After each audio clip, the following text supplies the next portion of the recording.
Right, so hello and welcome back to Books and Things and welcome to another video. And today I'm going to be telling you about my reading goals for 2022.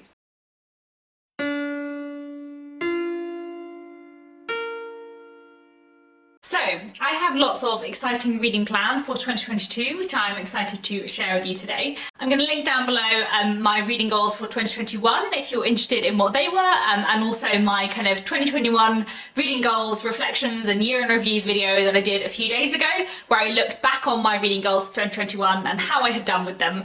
There are going to be less reading goals for 2022. I'm going to be slightly less ambitious. I feel like I had too many goals, so I wasn't focusing on all of them in 2021. And I also feel like I want to ease the pressure in some ways and kind of be a bit more focused in my reading goals this year. So I have like 5 reading goals, the last one of which is the main one, and which I will talk about in a bit more detail when I get there. And then I also have a few kind of booktube related things that I wanted to mention today. So first off, my general reading challenge, I'm going to be setting my Goodreads goal as I do every year at 100 books. And that's going to be my main reading challenge. Previously, I have set myself like 2 different numbers for my reading goal, a Goodreads challenge and like a personal reading goal. And this is because I work in publishing, I'm an editor, so I read a lot of unpublished books for work. And previously I have counted them at the same time that I'm counting the books that I read for fun. But I've decided I'm going to kind of stop doing that this year. I don't want to track the books that I read for work in the same way anymore. I probably still will keep a list of the books that I read for work, but I'm not going to kind of keep them in my like general books list as I have been previously. There are a few different reasons for this. One is that it just feels slightly weird to like count the books I read for work when I don't like have control over the number of books I read for work necessarily. And also I think when I started doing that and incorporating the kind of list of books I read for work into like my own personal list of how many books I'm reading, that was when I was in a different role in publishing and I read a lot of books for work that I was literally just reading.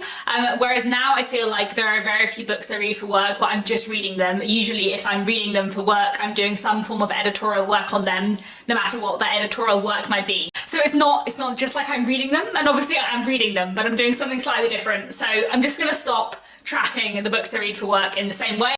I'm just going to set my Goodreads goal at 100 books, and that'll be my general reading challenge when it comes to numbers, and you know, we'll leave it at that. On to my second reading goal for the year, which is to do with my physical TBR. So I would like to try, as I said this time last year, to keep my physical TBR between 20 and 30 books.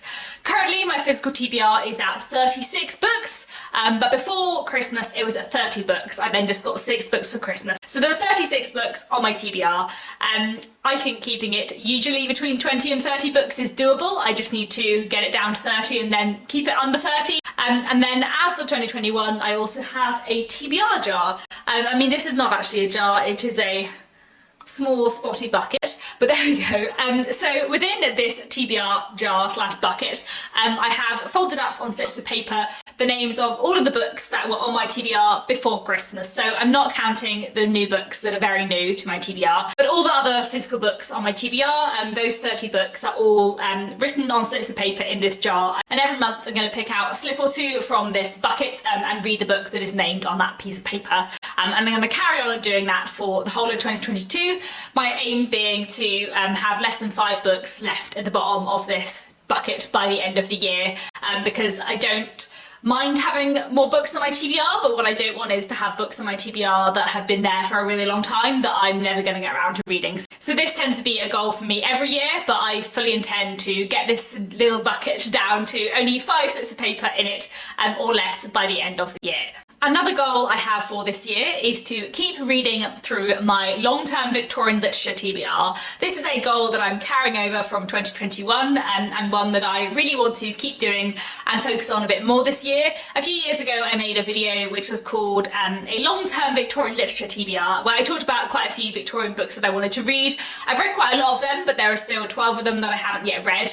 And I would like to try and read a lot of them this year if I can, and also there are quite a lot of other Victorian books that I mean to read for a while that I want to read. So I thought what I would do at some point in the next month or so is put up a new video on this channel with a new long-term Victorian literature TBR, including some of the books from that last video that I haven't read yet, but also some new ones that I'm really excited to read. And then I will try and work through those books this year and possibly into next year, depending on how far I get. But I just want to make sure I'm still reading new to me Victorian books that I haven't read before, that I am excited to read. Because while I have read a lot of Victorian books, there are still so many more I want to read, and I have such a long list in general of books I want to read, so I just want to make that really focused and try and focus on those books on my long-term Victorian literature TBR. So you can look out in the next few weeks for a video that will be my new long-term Victorian literature TBR, featuring some Victorian books that I really want to read, and that'll be a big priority for me this year. And then another reading goal I have this year is to continue to try and read more diversely. And when I say reading more diversely, there are two things I chiefly mean for me. One of which is to read more books by authors of colour, which was the goal for 2021, which I feel I achieved, but I still feel like I could go further. And then the other thing I would like to do as part of this challenge is to continue to try and read more books by authors from different countries, and in general to read slightly more books by non-British authors. I talked a little bit in my last video about how this was one of my reading goals for 2021 and how I didn't really feel I had achieved that. Like, I ended up reading more books by British authors in 2021 than I had in 2020. And while I think I will always read more books by British authors than by authors from anywhere else, I would like to try and broaden my reading in terms of which countries I'm reading books from. So that's definitely going to be a continuing reading goal for 2022. And now onto my main reading goal, which is basically many goals tied up into one thing, which I'm gonna put on the screen now for you to see. I'm trying to think where on the screen it's gonna go, because I think it's too wide to go on the side of the screen, so maybe it'll just go like beneath me here. This is my new reading goal spreadsheet. Those of you who have been watching for a while will remember that for the last 3 or 4 years I've had a monthly reading prompt checklist, which is a checklist of various goals which I like to go through every month and try and tick off like one book that fits into that prompt every month. I've done this for a few years, and in general I had felt that it was working quite well because it gave me like a variety of reading every month, and it's been quite fun. But towards the end of 2021, I felt like it wasn't necessarily working quite so well for me, because I felt like it meant that some months I would be trying to read something that fitted into every category rather than trying to read what I felt like I wanted to read that month or what I was most excited about. In general, I would say that like I would never consider myself a mood reader, and when people talk about being a mood reader, I feel like that's not me. But actually, I think that's basically because there are two kinds of books which I'm always in the mood for. I'm always up for reading a Victorian book, and I'm always up for reading a work of historical fiction. But actually, within all the other kinds of books that I like to read, I feel like there are times when I am really in the mood for Japanese fiction, or really in the mood for rom-coms, or really in the mood for non-fiction, but I'm not all the time. And so I feel like actually having the kind of monthly prompts and monthly checklists and doing it month by month wasn't necessarily working as well for me in the second half of 2021. So I felt like what I would do is do this differently, and rather than make all my little prompts into monthly things, I'm just going to set myself like a number for each category and say that I want to read this many of this kind of book this year, and then I can just take it off whenever I want. And if I happen to one month read a lot of Victorian literature, or a lot of historical fiction, or a lot of rom-coms, then it doesn't just count for that month, it counts for like the challenge as a whole, if that makes sense. So I have a few different categories, and I have subcategories within my categories this year, and it's just a bit of a crazy spreadsheet, but it's already making me very happy, and I just feel like this is a better system and a better spreadsheet, so I'm excited about this. I feel like this is an exciting new way of doing reading goals I am really looking forward to. So yes, let me tell you about my 8 different goals. So my first reading prompt, this year I would like to try and read 30 Victorian classics. I would like 5 of them to be books by Anthony Trollope, because I love Anthony Trollope and I'm trying to work my way through all of his books, and he wrote 47 and I've read 27 or 28, so I have a long way to go, so I'd like to try and read at least 5 books by Anthony Trollope this year. Then I would also like to reread 5 Victorian books this year, and then I have 20 extra slots which should be for other Victorian books. So yes, that's 30 Victorian books that I would like to read in 2022. Then I also have a line for British non-Victorian classics. I'd like to try and read 10 British classics that were published between 1900 and 1950 this year, because that's another time period I really like. And then I've also got 15 other slots which can be for any British classics that weren't published in the Victorian period. So there might end up being more books that were published between 1900 and 1950, or it might be 18th or early 19th century books or late 20th century British classics, I don't know, but excited about this goal as well. Then next I have my non-British classics prompt, my prompt to read classics from other countries. So last year what I did was I picked out 3 countries that I wanted to focus on, which last year were Brazil, France and Japan. And I have chosen some new countries for 2022 that I want to focus my classics reading on, but I've also kept Brazil on the list, as you can see, because I feel like there are quite a few more Brazilian classics that I want to read. I only read 3 in 2021 and there are quite a few more that I have on my list that I just haven't managed to get to in 2021. So in 2022 I would like to read 4 Brazilian classics, 4 Australian classics, 4 Kenyan classics and 4 Chinese classics, and then 4 classics which could be from anywhere else in the world that I might like to read a classic from. So I'm pretty excited about this challenge and picking some classics to read from these countries. If you have any recommendations for classics that you think I should read and that you think I would enjoy, published by authors from those countries, please do let me know.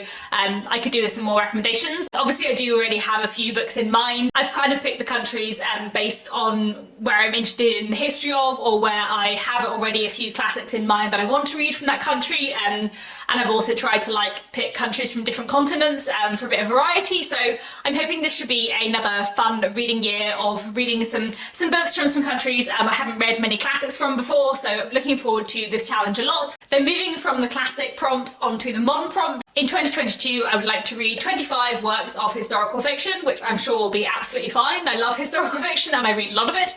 And then I also want to read 5 books each from a few different genres. So in 2022 I would like to read 5 commercial women's fiction novels, 5 crime or thriller books, 5 sci-fi or fantasy books, 5 middle grade or YA books, and 5 works of literary fiction.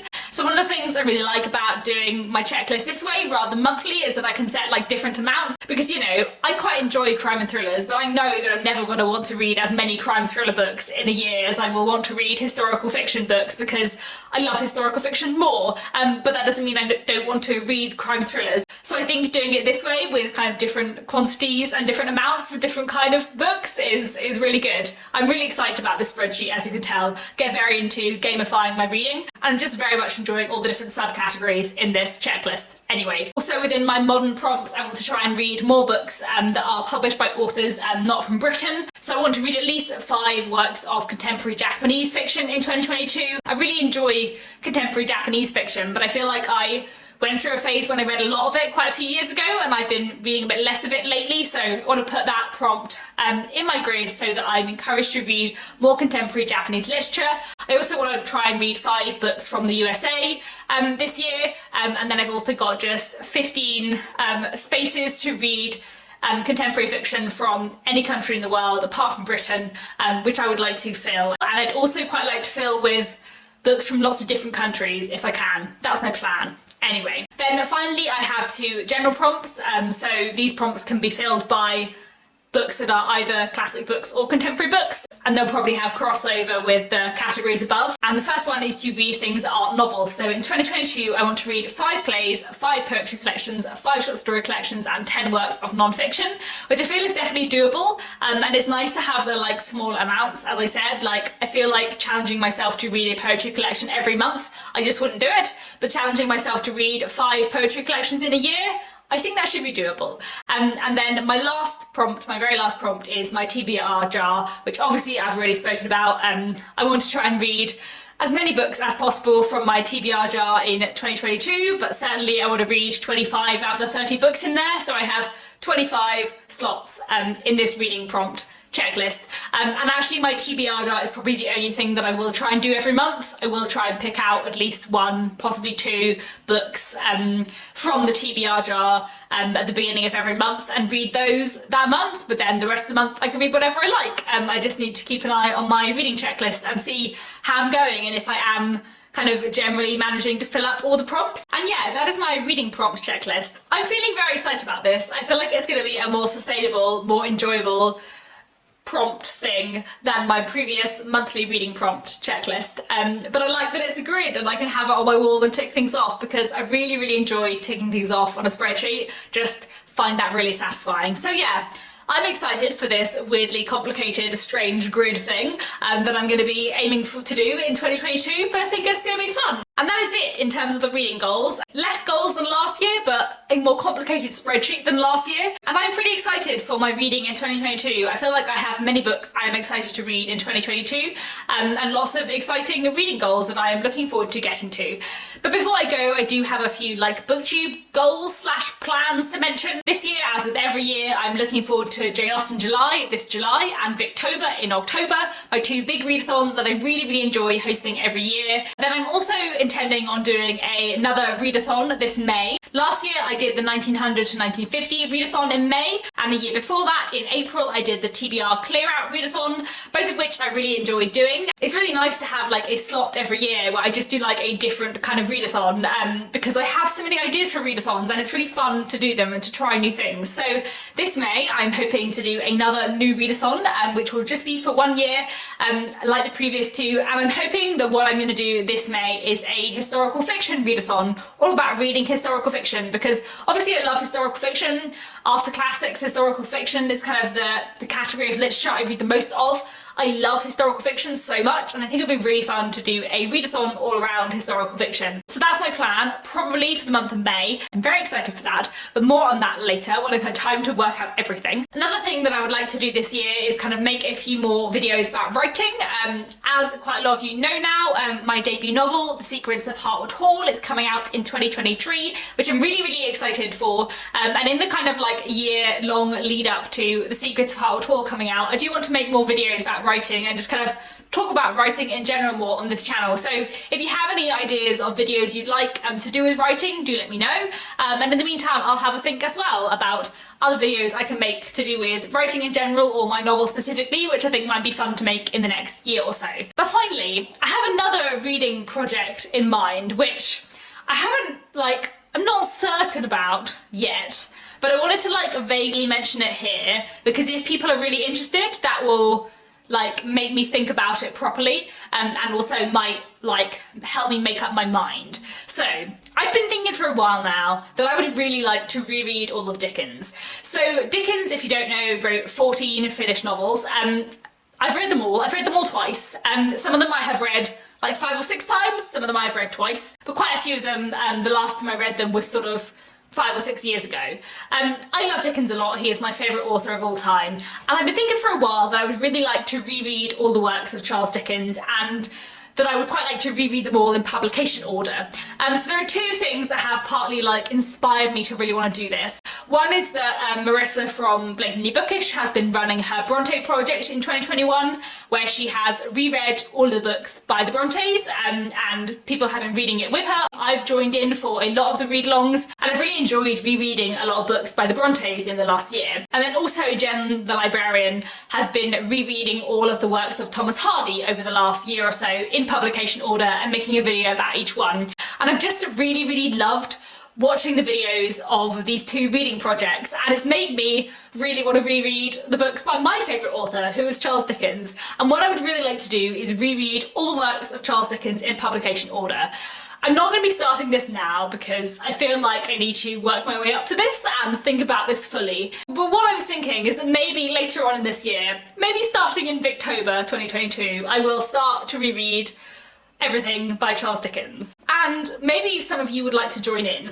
However, I am also aware that in my opinion, Charles Dickens' best books are his later books, and some of his best books to start with, they're not the early ones. I don't think any of his early books are really the best place to start with Dickens. So I also feel like it would be a bit of a weird read along, because I would both be join in with me reading all of Charles Dickens, but if you haven't read any Charles Dickens before, you really shouldn't start with the Pickwick Papers, but also that's what we're starting with. So I feel like for my personal reading project, I would really like to reread all of Dickens's work in publication order, because I think how his books change over the course of his work is fascinating, but I also don't necessarily think that is the best way to read Dickens if you're reading Dickens for the first time. So I feel a bit divided on whether this would make a good read along. And we'd read a book every 2 months because Dickens's books are long, so it would be a really long-term read along. It would be 2 years. I can't decide whether this is just something I should do as a reading project or something that people would like to join in with. I don't know. So let me know down in the comments what you think, and we can all have a ponder. I'm not going to start it for ages because I need to work my way up to reading all of those very long books again in one go. But maybe if I decide I want to do it and how I want to do it, I will announce that like properly and formally and have made some decisions by like October 2022. Or maybe that's when we'll start in October 2022. I don't know. What do you think? Let me know down in the comments if you think this sounds vaguely interesting, if you think this sounds slightly daunting, if you would be interested in joining in, and we'll have a think. But yeah, that's a very vague way to end my 2022 goals video, but there we go. Please do let me know down in the comments what your reading goals are for 2022. What are you planning? What are you excited about reading in 2022? And that's it. Thank you so much for watching, and I'll be back very soon with another bookish video.